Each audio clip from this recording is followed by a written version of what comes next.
correcting distortion. So why is it important to correct our distortion? According to A.W. Tozer, a low view of God is the cause of 100 lesser evils, and a high view of God is the solution to 10,000 temporal problems. Do you agree? Sino po dito sa inyong mga leaders? Okay. Nahihiya yung mga leaders. Bakit ayaw magtaas ng kamay? So it's one of the reasons why you joined Glorious Hope, not only to help yourself, to discover yourself, but also to help other people, especially the one that you mentor. So I believe that each one of us, every one of us is a leader. God has called us in specific mission in our lives. Wherever you are, you could be a leader. And as leaders, it is very important that we shift our distorted view of God to our right view of God, which is the God of the Bible. We can ask ourselves, tama ba ang pagkakilala ko kay God? Maybe some of you may say, of course, kasi bata pa lang ako na tinuturo na yan sa school, sa church. But before you react, I want you to keep an open mind to the message that we're going to share this afternoon. The question is, saan ba nanggagaling yung distorted image of God natin? As Nick said earlier, our belief systems stem from our childhood experiences. So, the dysfunctionality of our family, sino ba yung mga kasama natin while we were growing up?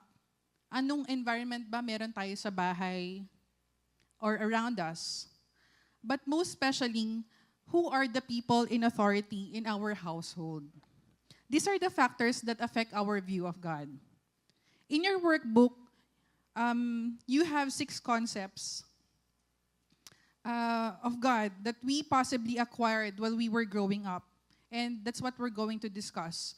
So the first is the God of unrealistic expectations. Second is the emotionally distant God. Third, the disinterested God. Fourth is the unreliable God. Fifth is the abusive God. And sixth is the God who abandons. The God of impossible expectations.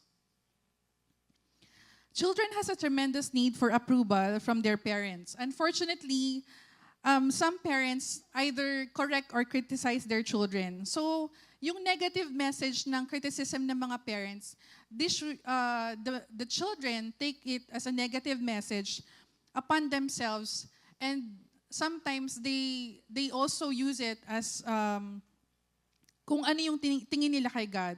This results to one seeing God as one who is never pleased, has high standards, and unreachable expectations. So in my case, I had this distorted view of God, a God of impossible expectations. If I would describe our family in one word, I can say we were zealous. Zealous to our religion. In Tagalog, zealousness is pagiging masigasig o masugid. Masugid na tagasunod. I can say that our family was devoted to our religion. We were diligent in doing all the traditions and rituals that is expected of us. Growing up, I knew that God is a mighty being who is someone we pray to whenever we need something. However, speaking for myself, I didn't have a relationship with God back then. It was all traditions and rituals that I was obliged to follow. Apart from this, I also belong to a dysfunctional family. Don't we all? My father was authoritative and disciplinarian. Whatever he says is the law in the house. Meron ba nakaka-relate dito? During summer vacation, we were expected to help in the family business. So before, meron po kaming poultry business. So my brothers would go to the dressing plant and help chickens, or they go to the poultry and collect eggs, while I go to the wet market and sell dressed chickens and eggs. So at a very young age, I was exposed to manual labor. In school, I didn't escape the pressure of expectations to belong at the top of the class. I felt that I am able to please my parents when I do well in my endeavors, though I didn't escape their disapproval when it's not good enough for them. So growing up, I developed this concept that I am able to please my parents when I work hard. They would be happy with me and would compliment me if they see that I excel in my work. Going through the GH program, I discovered that I adapted the role of a caretaker.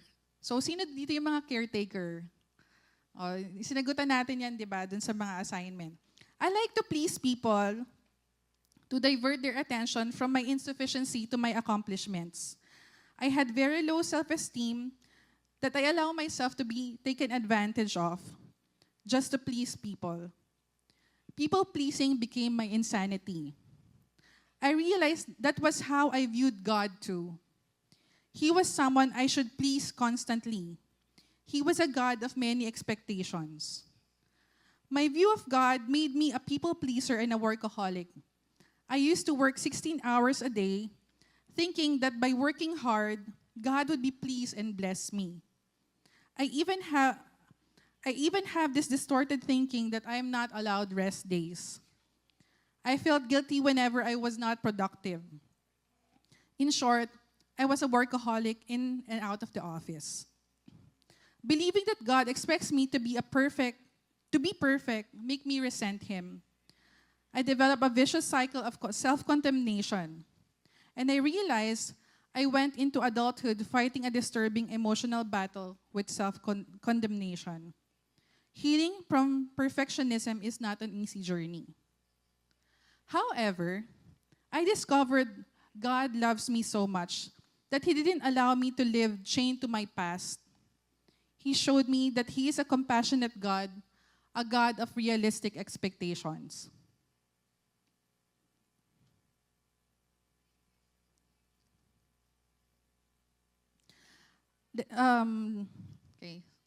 Let's all read Psalm 103:8. The Lord is compassionate and gracious, slow to anger, and abounding in loving kindness. Just as a father has compassion on his children, so the Lord has compassion on those who fear Him. For He Himself knows our frame, He is mindful that we are but dust. In Psalm 103:8, it says that God delights in His children and loves everyone that He made. He is a God who knows and accepts our limitations far better than we do. In my case, God showed me that I cannot do anything that would make Him love me less. Now I know that my God, who is also my Creator, knows my limitations and my weaknesses. He is not one who is waiting for me to make mistakes. Rather, He is always there to encourage me to do better, and also accept me despite of my failures and my shortcomings.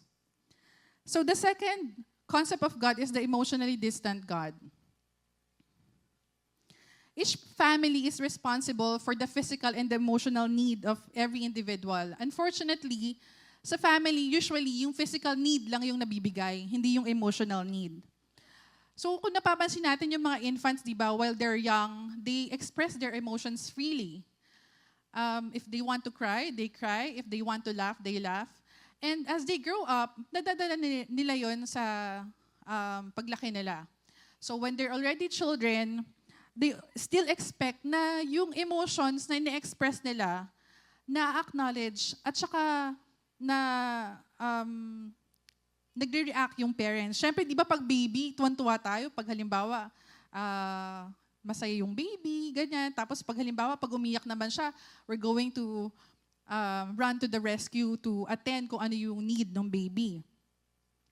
So, as children, they need to know that their emotions matter to the people most important to them. Unfortunately, some parents minimize their children's feelings and tend to distance themselves emotionally. Narinig niyo na ba itong statement? Ang lalaki hindi umiiyak or huwag kang iiyak. O kaya, tigilan mo na nga yung kaiiyak mo. O kaya, ayusin mo nga yung pagmumukha mo. Huwag kang lalabas ng room mo hanggang di mo naayos yan na. So because of these statements, the child feel ashamed of their emotions. And rather than expressing their emotions, what they do is they um, suppress the feeling. And ang nangyayari, nag-create ng emotional gap between the children and the parents. So, maybe hindi obvious na merong scar na naiiwan dun sa bata, but there is an emotional scar left to the child. And because of these experiences, this can create an image of God who is unsympathetic and emotionally distant. They see God as cold and unapproachable, one interested only in facts and performance. So pag minsan yung iba, tinatanong nila, how could God understand my problem? Meron silang concept na hindi naman, God doesn't care about what I feel. Because they got it from the way their parents treat them. But the God of the Bible is one who sympathizes with us. He offers us an intimacy with himself and the emotional closeness we long for. It says in Hebrews 4:15, can we all read? For we do not have a high priest who cannot sympathize with our weaknesses, but one who has been tempted in all things as we are yet without sin. So in this verse, the author describes the kind of understanding Jesus has towards us. If he merely understood the fact of our infirmities, that would be good enough. But he goes beyond and even understand the feelings beneath our infirmities. Si God, He can fathom our frustrations, our anxiety, our depression, hurts, feelings, and loneliness, isolation, and rejection. The third is the disinterested God. Nakikita ko sa culture natin na mas dumadami yung taong ganito. Napapansin niyo ba dun sa picture na mas marami yung attention sa phone or sa laptop, ganyan. So it's becoming a problem nowadays. So do you know why teenagers commit suicide? It is because they are angry and lonely, because their parents do not seem to be interested in them. So sa teen years, di ba, dito nagkakaroon ng maraming changes, emotionally, physically, and socially. Kaya yung mga teenagers, usually, mas kailangan nila ng guidance at this time. Unfortunately, parents are busy people. They are sometimes full of anxiety of work, money, and even relationships. And sometimes they work long hours, and hindi rin natin masasabi, maybe some of them are also depressed. So natutunan natin dun sa mapping natin na yung attitude ng parents natin were also passed on to them. So sabi nga, they cannot give what they do not have. So what they learn in their childhood, maybe in their childhood, hindi na-express yung feelings and emotions, so hindi pinag-uusapan sa family. So yun din yung napapaso nila dun sa mga children nila. Meron ba nakaka-relate? Alam ko maraming nakaka-relate dyan. So children who experience disinterested parents often view God as being disinterested as well. God may be too busy to care or listen to them. As a result, it may be difficult to them to imagine that God would be interested in their daily struggles of life. But the God of the Bible is genuinely interested in our needs, thoughts, and feelings. So we have a God who pays attention. In Psalms 139, 1-6, can we all read? O Lord, you have searched me and known me. You know me when I sit down and when I rise up. You understand my thoughts from afar. You scrutinize my path and my lying down, and are intimately acquainted with all my ways. Even before there is a word on my tongue, behold, O Lord, you know it all. You have enclosed me behind and before, and laid your hand upon me. Such knowledge is too wonderful for me. It is too high. I cannot contain it. So, in this verse, the author describes the kind of understanding Jesus has towards us. He is a God that watches over us because He is concerned about us. He is not looking out for our mistakes. Our experience has been that others watch out for our mistakes, causing us to be fearful of relationships. So as a defense, we tend to be critical, judgmental, and skeptical. However, when we learn and realize that God watches over us to help, protect, and teach us, we learn then to be gracious and helpful to others. The fourth is the abusive God. So children silently ask their parents, "Do you love me?" In reply, children hear violent words from their parents, words convincing them that they are not lovable, valuable, or capable. Children also experience violent actions, leaving them terrified, violated, and with no safe place to hide. So supposed to be, di ba, sa family natin, yun yung safe place where our children can express their feelings, can feel safe. Unfortunately, many children experience abuse instead of affection and punishment instead of guidance. So such experiences of verbal, physical, and sometimes sexual abuse can shatter any image of a loving God. Did we experience this? When we were young, maybe some of you experienced to be ridiculed or ipahiya in front of many people. Maybe gusto nyo mag-share sa parents nyo and ang sagot sa inyo, dapat kasi ganito yung ginawa mo. Or excuse me for the words, pero nasabihan ka na ba ng tanga, bobo, tamad, bingi? Or na-judge ka na ba na, wala ka naman kasing kwenta eh. I can say as a mom and as a parent that I realize that our words can make or break our children. It can build them up or tear them down. So, but the God of the Bible is a God that desires to heal us and not harm us. In Matthew 20:30-34, two blind men sitting by the road, hearing that Jesus was passing by, cried out, "Lord, have mercy on us, Son of David." The crowd sternly told them to be quiet, but they cried out all the more, "Lord, Son of David, have mercy on us." And Jesus stopped and called them and said, "What do you want me to do for you?" They said to him, "Lord, we want our eyes to be opened." And moved with compassion, Jesus touched their eyes, and immediately they regained their sight and followed him. In Matthew, Jesus pays attention to two men whom the crowd wanted to silence. Notice how Jesus respectfully treats them. Jesus first invites them to identify what they want from him. He is gentle and respectful in his approach. The text tells us how Jesus was emotionally responsive, for he had compassion, and how he expressed his emotional response when he touched their eyes. So the God of the Bible is not an abusive or easily angered God. He is moved with compassion, and he is ready to act on our behalf. Jesus' heart went out to them, and he showed that he was able to suffer with them. So to further discuss the other concepts of God, I would like to call on my fellow servant, Anne. So the fifth distortion is the unreliable God. So we generally have a conclusion that people are unreliable because of our experience as young children. Did you experience your parents, tayo? Sometimes we are loving, kind, attentive, and in the same breath, they are the extreme opposite, right? They're angry, they are unkind.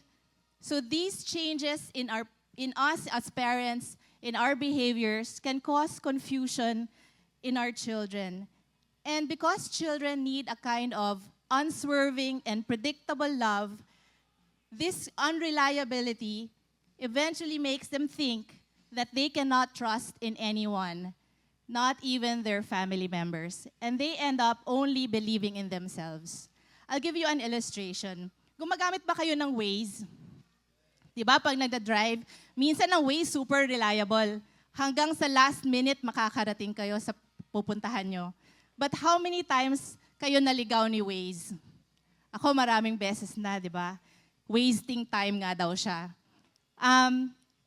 It actually brings you to a different location, so you end up getting lost and frustrated.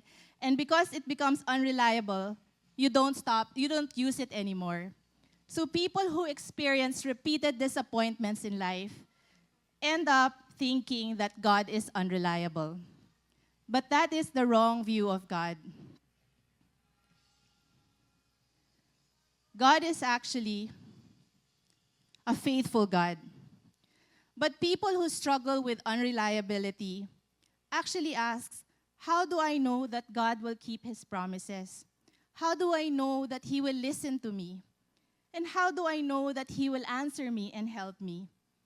However, the God of the Bible is a big contrast to what we think is an unreliable God.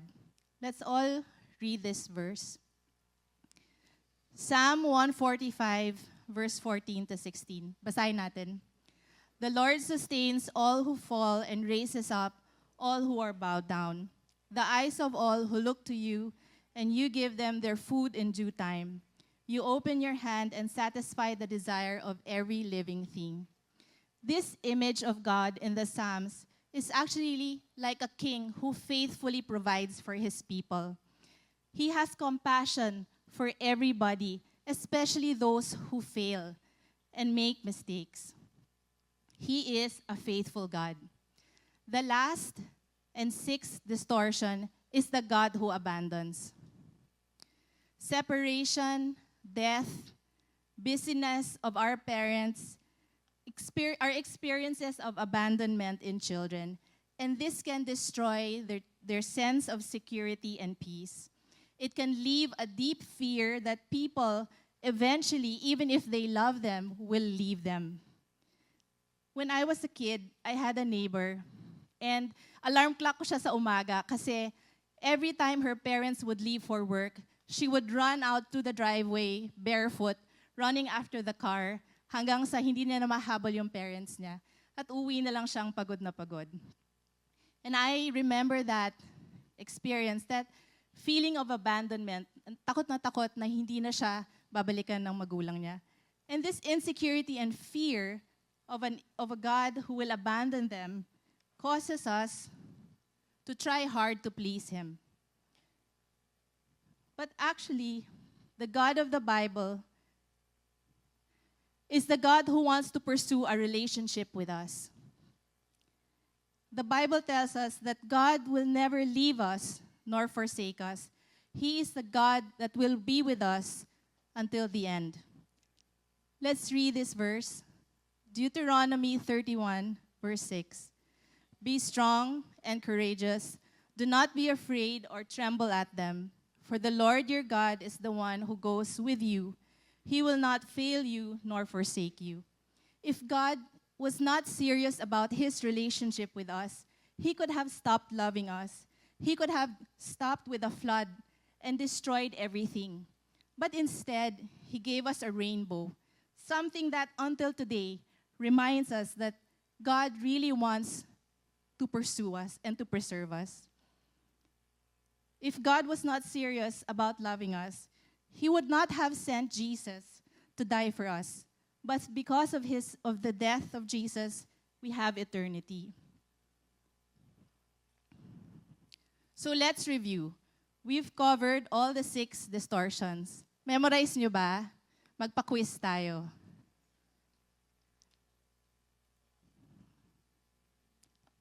So the first distortion is the God of impossible expectations. But the God of the Bible is actually the God of realistic expectations. He knows us more than we know ourselves. Alam niya kung hanggang saan tayo at ano ang kaya at hindi natin kaya. The God who is emotionally distant is actually the God who sympathizes with us. He feels our heartbreak. He feels it more than we do. The God who is disinterested is actually the God who pays attention. In the Bible, it says God knows the number of hairs in our head. I mean, who is more intimate than that, right? He pays attention even to the smallest pimple in our face. The fourth distortion is the abusive God. The correct view of God is the God who heals and not harms us. He is hurt first when we are hurt. The fifth distortion is the unreliable God. And the correct view is God is faithful. He will be with us to the end. And the sixth distortion is the God who abandons us. And the opposite of that is the God who pursues us. He wants to have a relationship with you. So how do we apply this lesson?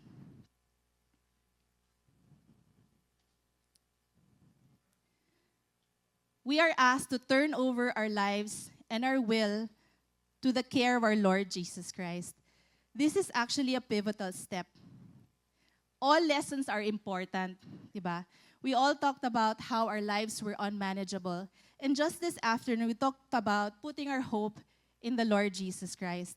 But today, based on what you have learned in the last few weeks, we are actually asking you to make a decision. Now, is it easy to make a decision? Is it easy to turn our lives and our wills to the care of our Lord Jesus Christ? It's not easy, especially if we have experienced dysfunction in the family. Allow me to share my story. Ito na po yung 2 hours, kaya dyan lang kayo. I am the youngest of 3 children and the only daughter, so I naturally became daddy's princess. On the other hand, even if she meant well, my mother and I had a very strained relationship. She wanted me to be the refined, domesticated daughter and would dress me up with clothes, ribbons, and shoes. Much to her frustration, I would prefer being outdoors. Ako yung leader ng tumbang preso sa street namin. So I would end up always being compared to my brothers, who effortlessly excelled in academics, sports, and even social interactions. And so I grew up lacking confidence, inadequate, and awkward.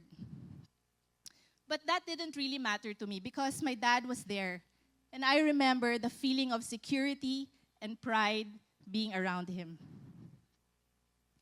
That security was shattered when I was 10 years old, when my dad was diagnosed with brain tumor. My parents had to seek treatment here in Manila.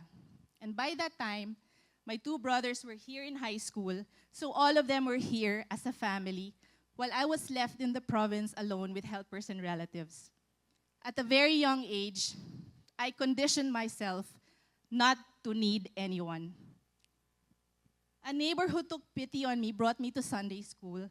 So alone, lost, confused, and inadequate, I prayed the prayer of salvation, not knowing fully what it meant, but it felt good to have some guardian angel. When my parents came back from treatment, my already strained relationship with my mom became even more suffocating. But the biggest blow was seeing my dad weak and unable to protect me. And this went on for 26 years. When I was 14, I left home for high school and then farther away from my family when I was 18 for university. But each time I visited my hometown during summer and Christmas vacation, I see my dad's health deteriorating, but despite his weakness, he would put me to bed and would always ask for me. Nevertheless, I resented his condition, and I had grown cold towards him.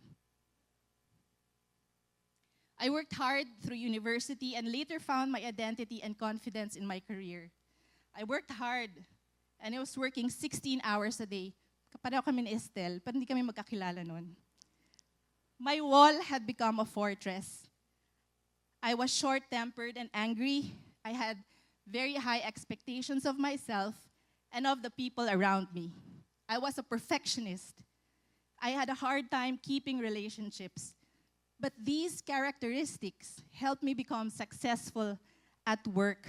So I allowed nothing to stop me. not my family, not my husband, not my son, and not even my faith. So before I turned 40, I became a managing director of one of the biggest employers in the country. I was on a high, and I thought everything was going well for me. But alone in my room, reading my promotion letter, it all came crashing down on me. I was again a 10-year-old, alone, lost, confused, and afraid. But God is faithful. It was during that time that I was going through Glorious Hope. In this exact same lesson, lesson 5, that I wrestled with God. And He said, "And turn over your life to me." But I cried out to God, "Lord, how? How can I, if man who I see cannot be trusted, how can I trust you, an invisible God? Do you even have eyes that can see me? How can it be that you do not need me, but you love me?" I wanted quick answers, but my mind and my heart were going in separate ways. So I prayed, "Lord, let my mind rest and take away my unbelief." So God spoke to me in ways that would get my attention. He knows that I love the outdoors and nature, and He spoke to me how beautiful the stars. He knows them all by name. How unique and awesome the animals. No one takes care of them, but they're fine. How colorful and intricate the flowers. The mountains and the seas have so much life in them. Surely there is a God who sees me, and He must be the God of the Bible, who has made me fearfully and wonderfully. Next, I prayed for Him to show me how He has been with me all these years since I was, and He allowed me to remember all the meaningful times He used people and events to show me how He sympathized with me, cared for me, healed me, has been there for me, and how He has pursued me. My life is a patchwork of God's faithfulness. He's mended my brokenness and loneliness and replaced it with a promise. The God of the Bible is the same God who is talking to you today. He gives us an accurate resource of who He really is. And now we're asking you to make the most important decision of your life, to give it all to God. It can be tough, but He's giving us some assurance from the Bible. Let's read this verse. Deuteronomy 30:19. "I call heaven and earth to witness against you today that I have set before you life and death, the blessing and the curse. So choose life in order that you may live, you and your descendants." Turning over to God is not selective. It is all. In my case, God convicted me of changing my work habits. In fact, He took me out of my toxic 14-year career, and I'm now starting all over again. He's showing me a different perspective of leadership, one that helps me appreciate people for who they are, understand their own needs, and to take them with me on the journey. Let me close with this verse again, which we read earlier, Deuteronomy 31:6. Let's read. "Be strong and courageous. Do not be afraid or tremble at them. For the Lord your God is the one who goes with you. He will not fail you nor forsake you." So let me take you through the assignment. There are a few questions there, if you can open your workbook. This is a difficult assignment because we're asking you to really think about how you can make the decision to turn your life over to God. Read the question with me. What is the hardest thing for you to experience in your relationship with God today? Question 2, how is that struggle similar to the feelings you had about your parents when you were growing up? Question number 3, I wish that God were more In my case, I wished God were more present and physical. Number 4, if God were to be what you had wished him to be, how will it affect your relationship with him? Mahirap ba o madali? I pray that you will all be honest about answering these questions. And I will leave you with this with this quote. Real transformation requires real honesty. If you want to move forward, get real with yourself. Thank you so much, and hope to see you next week.